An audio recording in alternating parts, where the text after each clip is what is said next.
welcome to The Haunting Truth, and welcome back for those of you who have listened to us before. So, this episode is something that is near and dear to my heart.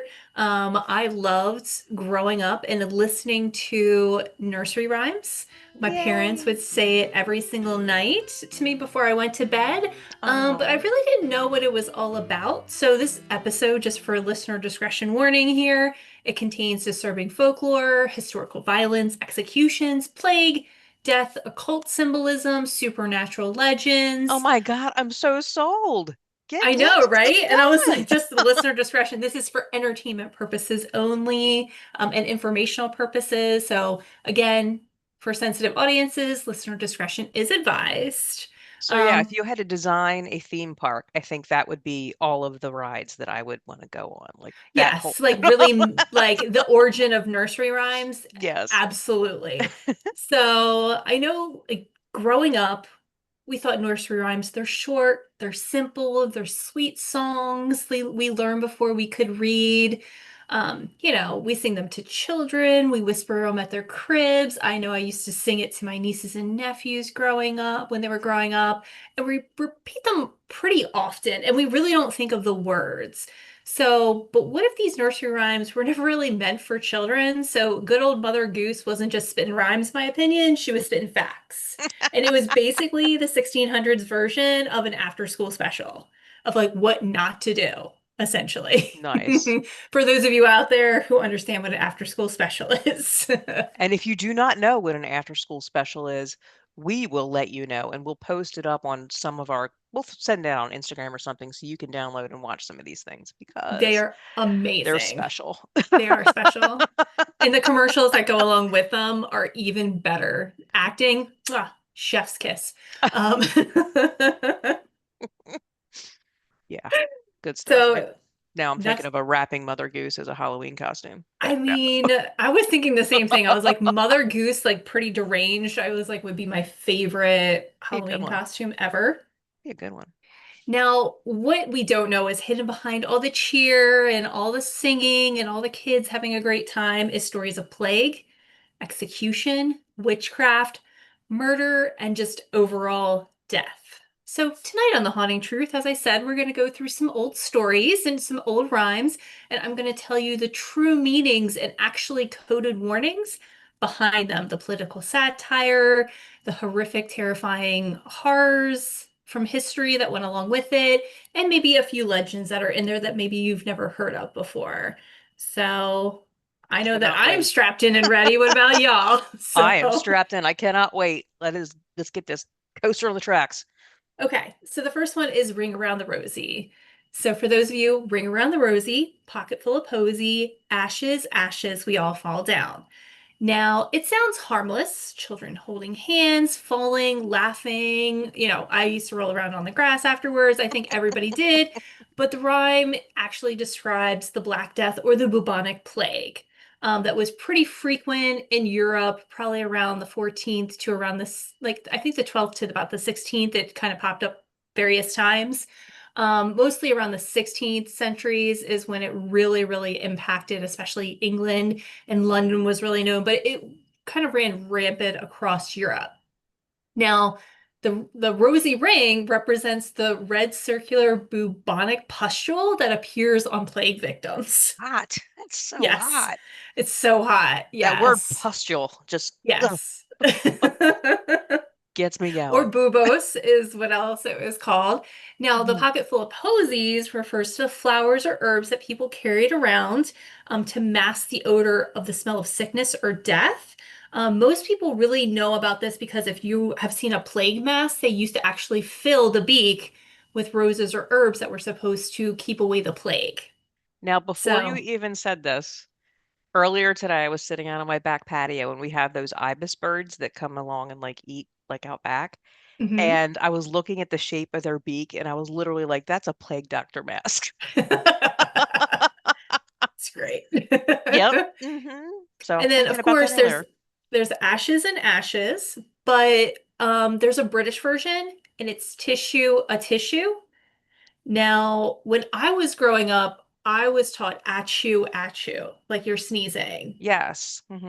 That's what I was taught. And these are all symptoms of the plague. So a tissue is because you're sneezing. I was taught achoo because that is a plague symptom. And then ashes is the American version is because they had to burn a lot of the bodies. Hmm. That And is, then, yes. yeah, that is super, definitely we want to, teach our children. And Yeah. then we all fall down is because the plague sometimes wiped out entire family lineages and it would decimate a whole household. So essentially, it would kill everyone in one household. It would completely skip the next door neighbor, and it would usually go to another household. So there was really no rhyme or reason, and that's why a lot of people couldn't figure out why or what was causing the plague. As we know now, it was caused by fleas that were a lot of times on the rats. And if you were a person who really took care of your home and you really made sure it was pretty secure, a lot of times they could not get in. The rats couldn't get in or couldn't get into your harvest. So they weren't getting into your home in order to infect you. Mhm. So that is what Ring Around the Rosie, Pocket Full of Posies actually really means at the end of the day. So, Isn't there, oh, from the plague, what is it that armadillos carry? Do they carry the oh, plague? no, they carry leprosy. Leprosy. That's what it Yes, is. they Okay. carry leprosy. I thought I was thinking the plague, and I'm thinking, ring around the dillo. No. The fact that I knew that off the top of my head could be a little concerning, but That's why I asked you. I was like, I was going to look it up, but I was like, you know what? I'll ask her. She'll know. yeah, yeah, I knew it carries leprosy. Okay. Um, so yeah, of course, and this was taught to children to play this game. So if they actually, and the scary thing is, like, this was taught to children so that way they would know the signs of what plague looked like. So this was kind of like a moral of the Okay. story. And what is even more disturbing is the fact that a lot of playgrounds and a lot of schools and a lot of places where these kids play the game were actually, in a lot of parks, unfortunately, were plague pits in villages. So modern day, kids are playing in parks. There used to be plague pits back in like the 1600s in England and across Europe.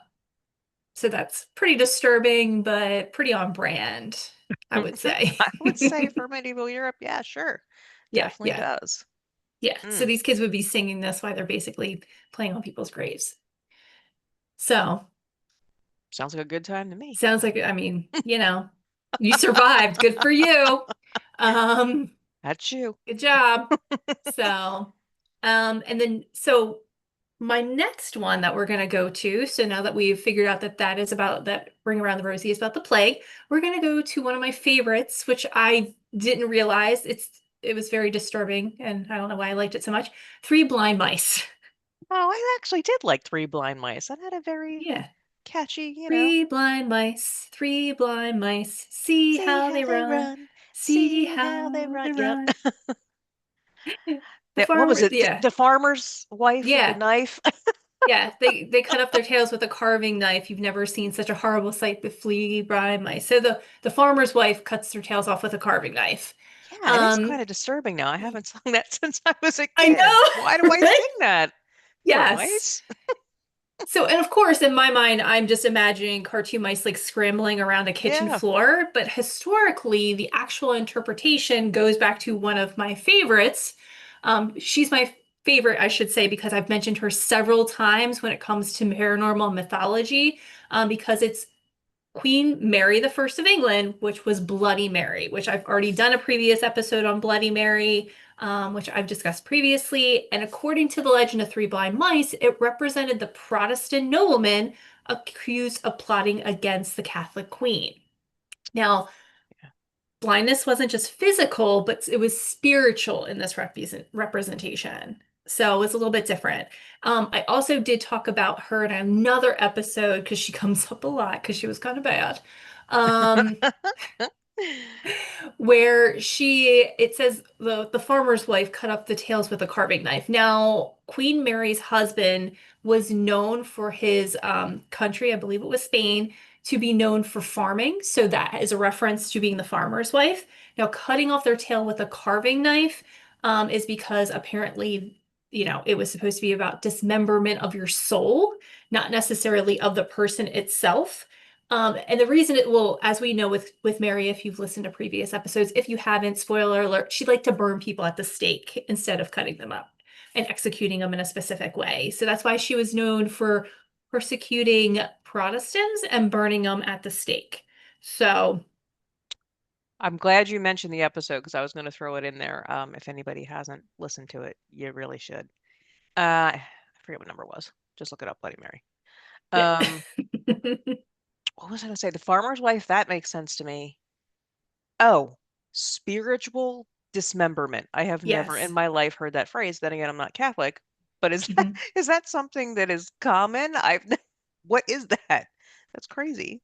So, like it's basically like the saying, like cutting off your nose to spite your face. Ah, okay. And this was kind of propaganda that her actual like parliament, it was basically like the social media of the 1600s.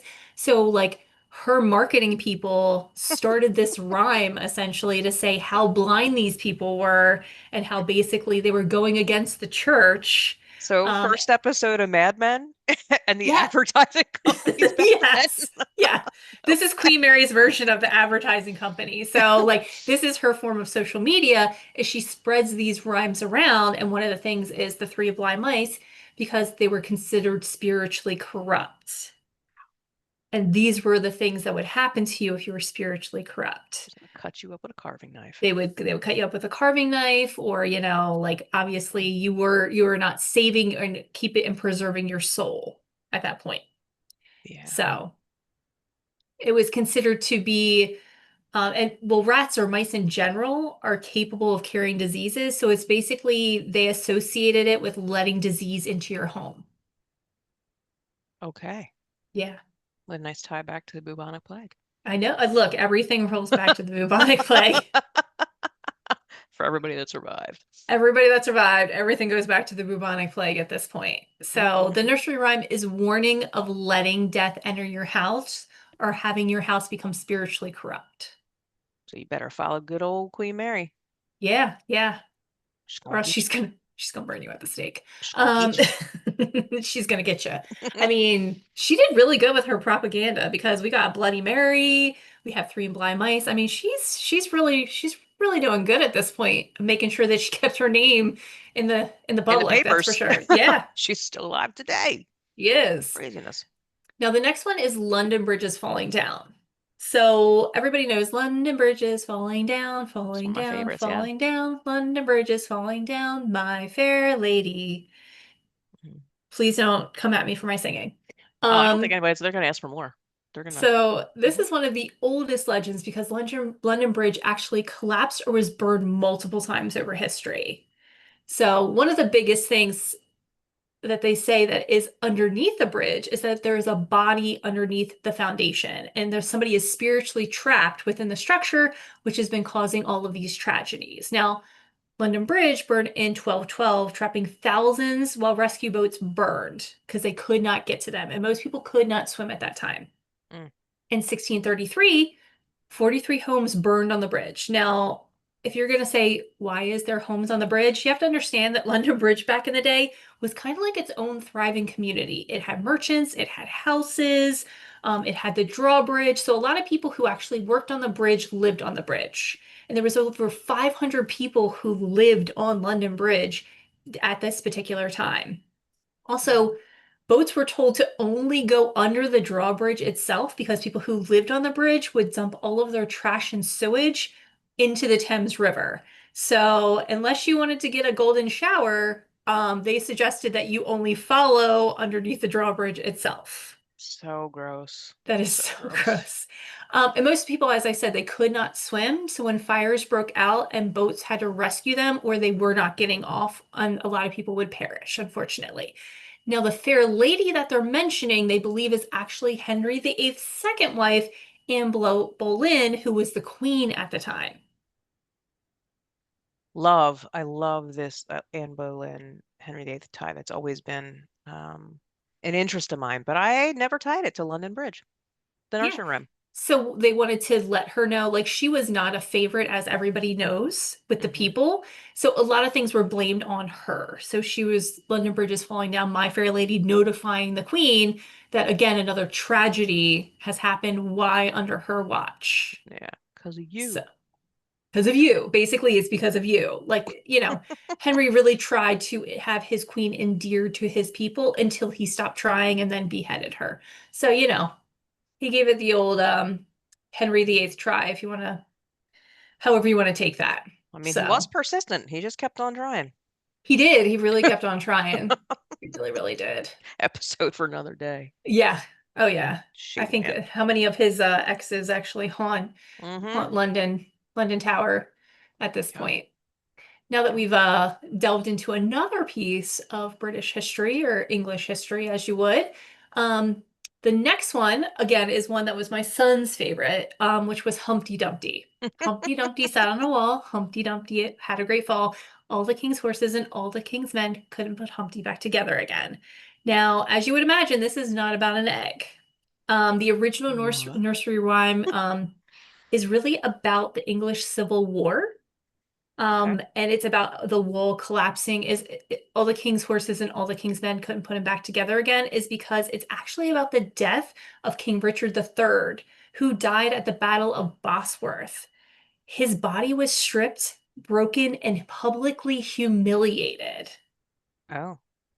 So this is where the origin actually comes from, because literally they took down the wall in the Battle of Boswick. They Hmm. stripped him down. He had his great fall, and they publicly humiliated the king. Mm. So it goes from very silly to very tragic. So Yeah. basically, he's Humpty Dumpty. He's a fallen king. He is a destroyed weapon, and he is a symbol of collapse that can never be repaired. So learn your lesson, kids. Yep. Hmm. You might think you're on top of the world, but everybody kind of falls Just off the wall. know, because none of these grim fairy tales or these nursery rhymes, they're not meant to be happy. They're all No. warnings. They are So, not. They're absolutely not. I love it. I No know, wonder I we're all such know, pleasant people these days. I know. And we dance and laugh to this. That's great. Yeah, they're dying. They're falling. It's cool. And then the last, well, I have one more that I really want to kind of touch on. So it's Rockabye Baby. Okay. Rockabye Baby on the treetop. When the wind blows, the cradle will rock. When the bough breaks, the cradle will fall. Down will come baby, cradle and all. Now, I know that this is a very unsettling lullaby, but historians believe this rhyme mocks the son of King James II. Others connect it to actually colonial observations of Native American cradle boards hanging safely from tree That's branches. what I heard of before. That's as an Yeah. explanation. So it is a darker folklore interpretation. In old European suspicions, cradles represented spiritual vulnerability. Babies are believed to be highly susceptible to spirits, witches, and changelings. Mothers place usually iron herbs or charms near cribs or bassinets for this reason. Hmm. And in Appalachian folklore, these Whoa. are warnings to never leave a crib rocking by itself because if an empty crib begins to move, something unseen is already inside of it. Yikes. So it Yeah. has several different meanings depending upon where you're from. I Yeah, and always then for grew the up, babies, didn't they baptize them like same day, like the day they were yeah, born, so they wouldn't sleep overnight and get their soul stolen or something? Yeah. yes, Hmm. or be susceptible to a Changelings. changelings. Hmm. Yes. I mean, growing up as, with the Appalachia family and everything else like that, that's what I learned is um, basically like I didn't learn about changelings or anything, but if there's a cradle and it's rocking or whatever, there's something in there that should not be in there. So you always are really careful about not letting people into your nursery a lot before you have your child and things along those lines because people can bring in bad spirits. And you know what else could be in there? A A rat with chain. the bubonic plague. All comes back to the plague, folks. All comes back to the plague. Absolutely comes back to the plague. So, and then of course, I'll do one more. I know I said I had the last one, but Mary, Mary, quite contrary. How does your Hmm. garden grow? With silver bells and cockle Oh, shells all in a row, all in a pretty row. That is also about Queen Mary the who First. would have thought? She's got more of her advertising going on. I mean, she's doing really good at this point. So, actually, silver bells and cockle shells symbolize torture devices and instruments of execution used during her reign. Wow, I really want these advertisers on my I side. mean, because of religious prosecution. So she was contrary to everybody, and they also believe that she was connected with witchcraft and mirror rituals, obviously Bloody Mary, Yep. which has gone on for centuries. So candles, repeated words, mirrors. That's why it's Mary, Mary, quite contrary, because the Hmm. repeat of words, she was a very ritualistic person. Um, and then because of that, they did teach it to children, but you cannot repeat the name 3 times. It's only 2 times in here for that specific reason because of the whole myth of Bloody Mary. That's what I would So, be calling Beetlejuice. I mean, Did it I three think they times. actually probably got that from The same thing. the same thing from Bloody Mary. Mhm. So, as you can see throughout history, people have believed in the power of words, the power of songs and chants and rhymes. They weren't just entertainment, they were memories. It was a warning for people. And as we got, older and we kind of got lost of those meanings, we really didn't understand the folklore and the symbolism that has gone with it. And the repetition is easy for us to remember. I Hmm. mean, these rhymes have gone through wars, plagues, illiteracy, and these people have passed these down for generations. I mean, as I said, with my family, I learned at you, like at you, because that's how I was taught. Hmm. So, I mean, obviously somebody taught that to somebody in my family, and then they kind of kept it going down the line, because that is not what the American version is. I learned at you too. Maybe it's like a local thing. Maybe it's East, yeah, maybe it's East Coast. Or, I mean, my family is from Georgia, so it could be like up around Yeah. that area at Well, some I point. mean, maybe it's Or an Jersey, Appalachia thing or PA, something. I don't something like know. that. I don't know. You Maybe never I, know, but maybe I just heard somebody else singing it. so just remember Just out kidding. people out there, when you have a young child, are you going to be passing down these nursery rhymes? Are you now knowing what the history of them are? Because I'm going to be honest, I'm still going to keep on passing them down at this point. Yep. Every single time I go to a baby shower, somebody gets a nursery rhyme book, that's for sure.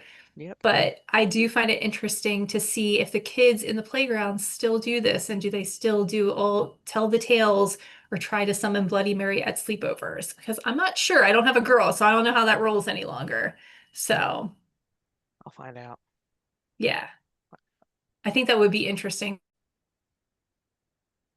So if you find that as interesting as I did, please go ahead, rate, subscribe, write to us, tell us what you thought of the episode. We always want to hear your feedback. Let us, tell me any weird nursery rhymes that you have and maybe the history that you've learned over the years.